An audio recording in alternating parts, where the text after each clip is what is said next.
C'est un beau projet. Il a été initié par la précédente municipalité.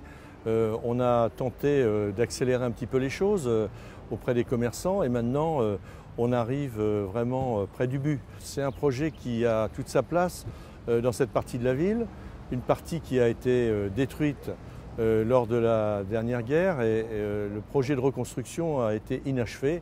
C'est pour cette raison qu'on voit des terrasses qui vont être détruites dans les prochains mois pour faire place à un ensemble de très grande qualité. De chaque côté de la rue nationale, deux monuments qui seront des hôtels et puis un ensemble à la fois de commerce et de logement, évidemment dans un périmètre historique très sensible puisqu'il y a l'église Saint-Julien que l'on voit derrière moi et dont il faut conserver la perspective. Le centre de création contemporaine Olivier Debray au sein du jardin François Ier qui va être renouvelé. L'emplacement du CCCED, c'est à l'intérieur du jardin François Ier. Or, à l'heure qu'il est, ce jardin n'était qu'un parking dans une arrière-cour. Et c'est évidemment un moyen de revégétaliser, comme on le dit, cette partie de la ville qui était un petit peu minérale. Pour l'hôtel 3 étoiles et 4 étoiles, deux hôtels de part et d'autre dans les ensembles de l'architecte Hobson. Les enseignes retenues sont exceptionnelles pour notre ville. Ce sont des enseignes Hilton.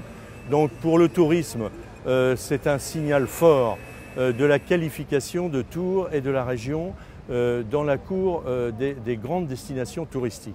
Je crois que cette clientèle-là, nous l'attendions à Tours depuis très longtemps.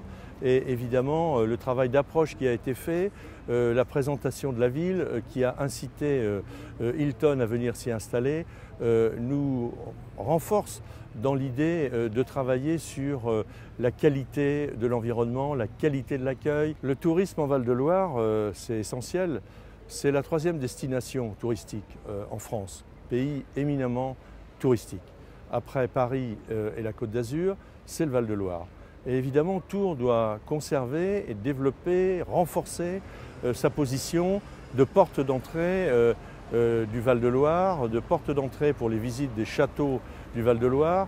Je pense que, étant donné l'impact considérable que va avoir tout cet aménagement du haut de la rue nationale, ça se justifiait pleinement qu'il y ait une sorte de maison du projet où les gens se retrouvent, posent des questions techniques parce que dans la population il y a plein de questions. Ça a été le cas autour de la végétation, du jardin, du centre, du fonctionnement du centre, de ce que seront les boutiques qu'on prévoit ici, etc. Donc autant de questions qui intéressent tout le monde et je pense que c'est une bonne idée d'ouvrir samedi cet espace projet. Ce qu'on voit dans l'aménagement du haut de la rue nationale, la présence des deux hôtels Hilton va concrétiser cette position très forte de Tours dans un lieu touristique éminent.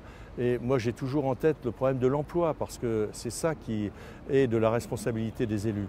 Et donc on le voit, le tourisme renforcé de cette façon va pouvoir ainsi proposer des emplois très diversifiés à nos plus jeunes et je trouve que c'est satisfaisant pour le développement économique et touristique de notre territoire.